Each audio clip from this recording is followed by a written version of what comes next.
All right, hi. So we're gonna talk about some things and stuff today, and we're gonna do it while we're walking barefoot, uh, because why not? It gets us really connected with the now moment, and in that now moment, we realize what we have power over, and where we should be putting our attention and energy. And so, like when you're walking barefoot, you want to make sure your attention and energy is placed towards uh, not causing yourself pain, right? Because if you cause yourself pain, well, uh, that's an option. That's something that you can choose for you, right? But we have to make sure that what we're choosing for ourselves is not what we're choosing for others. And I, like many people, have have been more of a victim to our just us system than a beneficiary. And I haven't harmed anybody, but yet I'm regularly regularly being bothered by those people who are supporting the just us system.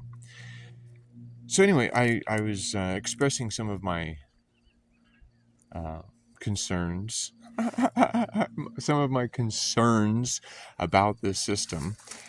And a friend of mine said, "Well, yeah. Well, what's your idea?" I was like, "Well, what do you mean? I mean, like, what part of it?" And she's like, "Well, how would you hold cops more accountable? Because that's the root of your argument, right? You want people to be held accountable." I'm like, "Yeah, absolutely, I do." I said, "Okay, well, for the first off, I would suggest that anybody in positions of public service where they might be interacting with the population and the people in a violent way, that they are required to hold their own bond. And if they are required to hold their own bond, that would relieve the basically. Let's see, that's better, right? Um, they. I'm going to set this down so that way it's not going to be such a crazy experience for you. Let's see, how's that work? Oh, okay. So that's going to work way better. All right. So individuals that work in public service that have a job specifically that they might be engaging with the population in a manner that could get violent, right, or aggressive, or in ways that they are either going to have to put hands on somebody or take something from them, right? So if individuals were bonded, then we would be able to go after their bond if they're operating outside of their professional boundaries, right? Okay.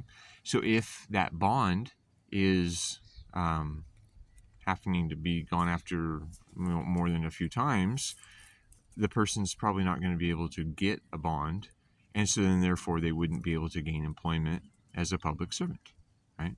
So then that prevents them from just laterally transferring between one department to another and doing more damage, right? Okay, and so our court system right now, we have many people who are either imprisoned by with bars and isolation from public, or they're being extorted for money to keep them from being imprisoned by bars from public, right? And so my solution to that is, when a person has created a victim, which means a living, breathing person that has suffered harm or loss because of your actions, or what are you doing? Come here. Um, then you should be held accountable, right? And how do we do that, right? So I gave an instance of how that works. So right now in today's world, we have insurance companies lobbying for laws to be present that really gives law enforcement a lot of room to be able to charge you money if you don't obey certain things, right? Okay. When you, if you create a victim, you might go to jail or you might get a fine, but rarely is the person actually being paid back, like responsibly. I mean, they might be like, okay, yeah, well, I'll give you $20 a month until it's paid off, and and then that doesn't work, and then then we're fighting with warrants, and we're fighting with people not honoring what they say that they're going to do, and all this kind of stuff, right? And so when we have that, that's not very efficient. So my solution to that is, all right, so say that you don't have any insurance and you don't have a driver's license and you don't have registration on your car and you're just traveling from here to there, right? And you have recognized this as a right instead of a privilege. Okay, so in your exercise of a right, it has to be without the violation of somebody else's rights. So if I was traveling from here to there on a public right of way, and I didn't bump into anybody, and I didn't cause any environmental concerns with my lack of maintenance on my vehicle, or things like that, I should just be able to do that. But if I bumped into somebody, right, or if I'm driving erratically and I flip my car over and all the oils and fuels and stuff spill out into a creek, okay, or I destroy somebody's private property, right? Well, then there's a victim, okay? There's a victim, and that's where we would say then, okay, say the person says, well, hey, hey man, you owe me $6,000 because that car is worth $6,000 to me that you damaged, and I can't use it anymore. And I'm like, well, screw you, dude. I ain't got no $6,000. And so, yeah, like, get bent, man, because like I'm like I don't know, like I'm a sovereign citizen or something, right? Not knowing that sovereign and citizen are two totally different things, right? They saw it on YouTube or something somewhere. Well, at that point in time, that's when we say, okay, well, hey, Mr. Police Officer, this guy, he created a victim, which is me, right? I'm playing two parts here, so I'm sure you can keep along. Shut up, Monty. You're the victim now, huh? Because we're doing a video instead of focused on you. In that scenario, right? I'm not willing to be responsible for my actions. That's when the law enforcement, the peace officer, should be able to step in and say, okay, put your hands together. You're getting some matching bracelets today, and we're going to go for a ride. And we go for a ride, and we go to jail, right? And because there's been a legitimate charge filed against me, and there's witnesses, and so there's reasonable suspicion to believe that I've committed that crime. There's substantial evidence to suggest that I've committed this crime. Yes, take me into custody because I'm obviously not a self-responsible person. Okay. So what happens when I go to jail? All right. So in my perfect world, the jails are not going to be operated in the ways they are right now because they're currently incarcerating people and letting them out likely to reoffend, right? Or they're letting them out on their ability, if they have the ability to pay for monitoring fees, or if they or if or somebody has enough money to get them out of jail, or they have a good enough lawyer to find a loophole somewhere, right? And that's bullshit, right? That's it's not the way it should be.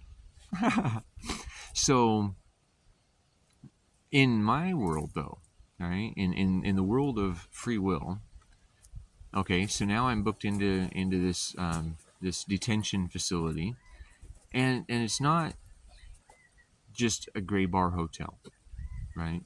Where 3 hots and a cot, and free gym membership, and library, and medical, and all of the things that I want to happen for me are just at my beck and call.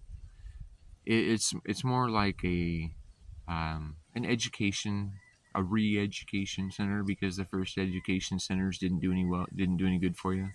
They didn't teach you how to be self-responsible. They didn't teach you to be kind to others because you want others to be kind to you. So what happens is I have a charge on me for $6,000 because I've bumped into somebody or caused damage in some way. Okay, and the education costs, I don't know, let's say it costs $40 a day for them to educate me on how to be self-responsible.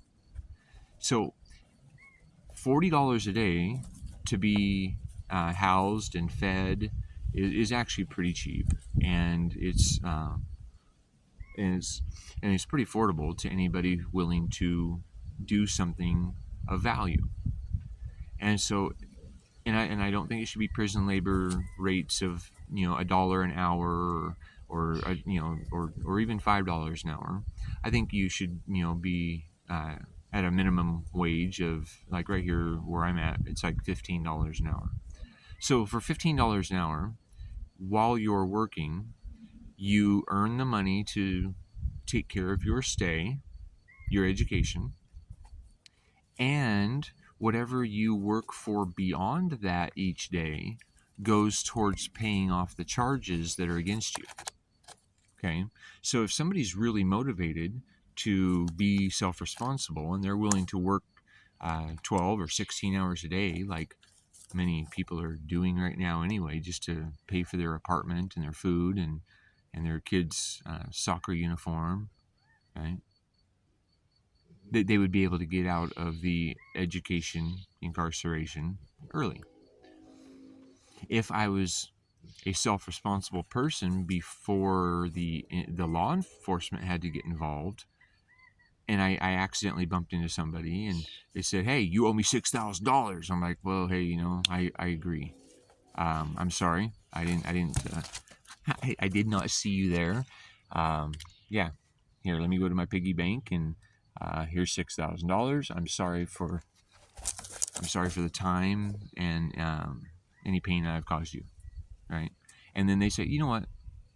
Accidents happen. We're square. I can go get me a different little car. Yeah, thank you. Have a good day." Right? And in a perfect world, maybe I would even help them find a new car. I would drive them around so that way they're not burdened in this process, right? Because that's what happens when people work together. Now, on the contrary, now what if I didn't bump into somebody, but somebody claimed that I bumped into somebody? So now, and they even have a couple of witnesses, their buddies, that are willing to say, "Oh yeah, yeah, he did it. We know that he did it," and they all file a false claim. It's a lie, right? So now, what would happen is, okay, if that lie was believed by the cops, and the cops incarcerate me, and they throw me in a cage, and they're forcing me to pay for things that I didn't actually do. And I've hired a lawyer because we should all be able to be represented in a law if we're being held to it. And I have proof that I didn't do it, right? And I know that I didn't do it because I was there. I didn't do it, you know. And the lawyer says, "You know what? I believe you. I believe you, and I've seen the evidence, and I'm going to help you. And you don't have to pay me a penny because I know that you're innocent." Okay?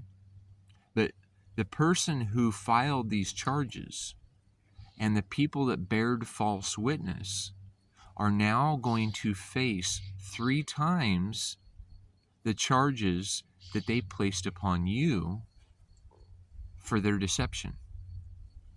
Okay? I'm like, wow, that sounds fair. You mean so I'm going to get $18,000? And let's see. And what is my time worth? Well, I mean, I value each of my days, and I think each of my days is worth like $5,000. And I've been incarcerated for a month, so that's another extra $15,000. Right? Okay. Yeah, that'd be fair. Okay, let's do that. So it's found that they are guilty of lying, right? fraud, bearing false witness. And so then they would be imprisoned or punished for their crime against me. And theirs was calculated. There was a conspiracy. Several people came together to deprive me of my rights unlawfully, unlegally. What we have now, though, is a just us system where these people are not actually being held accountable to the in a way that is empowering them, is helping them to grow. So I think it's my belief that when we do things differently, that we will experience different results because that's the natural laws of cause and effect. And in that, we're gonna find a better right now, because right now is what matters. What's been done in the past hasn't been working for a long time. He says, I want to walk. I want to walk around. But what we can do right now is we can start supporting the ideas that make sense. And I've spent a lot of time in nature where it makes sense, and it's quiet, and it's calm. And that's when you can really think, and you can really explore ideas without being distracted by television programming telling you the way things are and the way things should be and who you should buy things from and how much money you should pay to exist every month of your life. So anyway, that's my idea about a just us system, right? And a lot of these things can happen just when we hold people accountable. Just because somebody has a badge and a costume and a title that somebody somewhere else gave them doesn't mean they have the rights to infringe on your rights. Because anybody who's in a public service position should be bound by the Constitution. And the Constitution doesn't grant us our rights. The Constitution is a document that somebody somewhere else made up a long time ago, that if government is going to exist, that these are the rules in which government needs to be restrained by so that human rights are honored. The Constitution allows the government to work to the will of the majority as established through a democratic process without violating the natural and inalienable rights of the individual. And when we recognize it as that, because our rights as an individual are granted just by you being here. If we are all equal, that means that no one else is your boss. And if you're capable of being self-responsible, and I've got to introduce an idea to you. And everybody that I've talked with, they kind of align with it, even if they won't shout it from the rooftops. But are you okay? So, in a political essence, there are really only two choices. There is a statist, and that comes in many forms. It could be Republican, it could be Democrat, it could be Libertarian, it could be anybody who believes that at any level the state has somebody somewhere else has a right to control what you do with your time and your energy. That's a statist, right? And it might be, maybe you really think that public schools should be supported. Maybe you really think that the roads have to be paid for by the people that are traveling on them, right? Or maybe you think that property taxes are necessary to maintain a civilized society. But I have to ask you, are we living in a civilized society when we're willing to steal somebody's home because they don't have enough money to pay somebody somewhere else because they said so? Okay, so the other side of that coin, that political coin, is an anarchist. And an anarchist is somebody who recognizes self-ownership and a non-aggression principle. And so, and those two foundations are both based on free will. I don't know if you can see that, but that says free will. Because it's the most important thing I feel that I can bring to the world is awareness of free will and how that works in your life. And are you consciously using your free will, or are you compulsively aligning with what the culture has showed you as a normal? Okay. So in anarchy, it is about self-ownership and a non-aggression principle with voluntary participation with all of the ideas that you feel are good ones. So if you think that a pothole should be fixed, there could be like a GoFundMe page for that pothole, right? And if 100 people say, yep, that pothole needs to be fixed, well, that pothole would get fixed pretty quick. And if those 10,000 people who said, yes, this pothole needs to be fixed right now, and it would be fixed right now, right? Not hoping that somebody somewhere else will put it on their schedule and sometime they'll get to it if they can get the funding through the tax levies and the thing and what all these hoops that they're jumping through, and they're having to ask somebody somewhere else for the money to fix a pothole, right? When we localize things, which is how things are done in anarchy and in nature, we find efficiency, we find accountability, transparency, and we can actually um, we can really all benefit when we're all working naturally. Because okay, so in free will, I have my free will to do whatever I want to do, right? But I have to realize that in this world that we live in, there are natural laws of cause and effect. And so if my free will choice is to go drive my car and go slam into somebody else, right, on purpose, you did it on purpose, right? Because that was my free will. I did it on purpose because I have free will, right? But the thing is, with cause and effect, is I then create a victim, so have um, a charge against me because I wasn't operating only in my free will. I was pushing my will upon somebody else. And if I'm pushing my will upon somebody else, that's violating their free will. And so there's cause and effect. Okay, let's step this up a notch.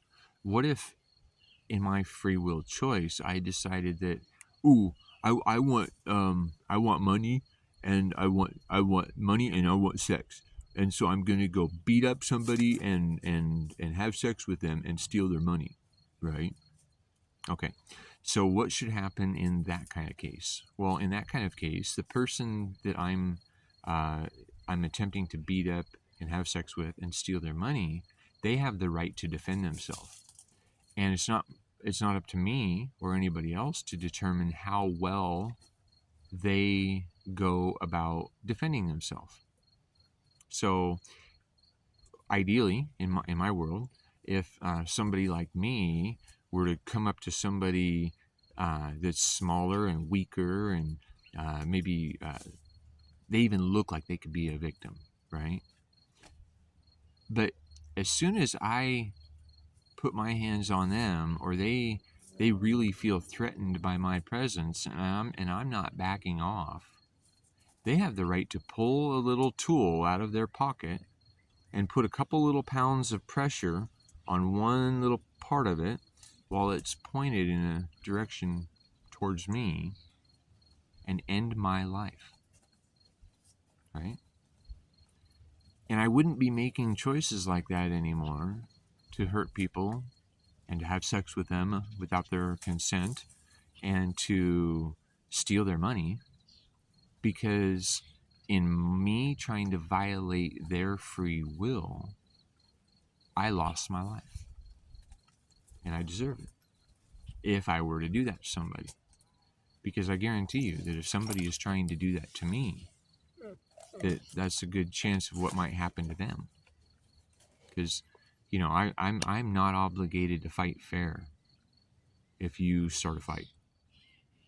And there have been a few people that have found that out, and I didn't shoot them, but I beat them down, and I helped them realize that they had to mind their own business. They had to keep their hands to themselves. I mean, you learn in kindergarten that don't hit and don't steal. Free will is the only law that we actually need, and in anarchy, free will is the only law. The first violation of that law is the theft of consent. And when we steal somebody's consent to acquiring their property, or using their body as a punching bag, or you know when we're not showing respect to somebody else, then we deserve what we get. So it's funny, when my daughter was in a daycare for a little while, she learned a little jingle. It was you get what you get and don't throw a fit, right? And that's kind of the way that natural laws of cause and effect work. You if you are doing things to people that are harmful or mean, malicious, then you kind of deserve that in return. And somebody might give you compassion. You might be looking to hurt them, and when they pull out their gun, they might just be like, "Hey, dude, you get on the ground. You're gonna wait for the police to show up because I'm gonna file charges on you." Maybe that's the way it works. Maybe they have grace, and maybe they're just using a firearm to take control of the situation. But we need to stop pretending that somebody somewhere else has the right to rule over us, and that somebody somewhere else is going to maintain our safety and security, and that somebody else is our boss. Because I'm the boss of me, and you're the boss of you, and I'm okay with that. And now, if say you don't know how to be a boss of you, right, and you want to come work for me, and so you're willing to sell me some of your time for money, or things, or whatever, then that is a voluntary contract between you and I. It still doesn't really make me your boss, but it makes me maybe a decision maker for what you do with your time while I'm paying you, right? And in that that contract that you enter into voluntarily, maybe you're only going to earn $15 an hour, right? And but if you're okay with it, and I'm okay with it, and everything's working well because I'm teaching you the things that you want to learn, and you're helping me do the things that I want to have done, then it works for both of us. Now, if I started trying to make stupid rules and trying to tell you to do stupid things that you don't want to do, then you would just tell me, "Hey, I no longer consent to this contract because I don't think it's a good idea anymore." And you'd be able to just go on your way, because that's you operating in your free will. So, anyway, I appreciate you guys, and I really hope that Monty will get out of the way. Get down. God, what a dork. Yeah, what a dork. You're always right there, huh? All right. Anyway, that's how my world would run, and I hope yours would too, because I think that what I'm bringing to the conversation is logical, and it can be seen as a benefit to those who give it a few minutes of time and attention, because what we're supporting right now isn't working, and that should be painfully obvious to a lot of people. All right. If you like my content right here, you can subscribe. And right here is the video that YouTube thinks is best for you. Thanks for watching.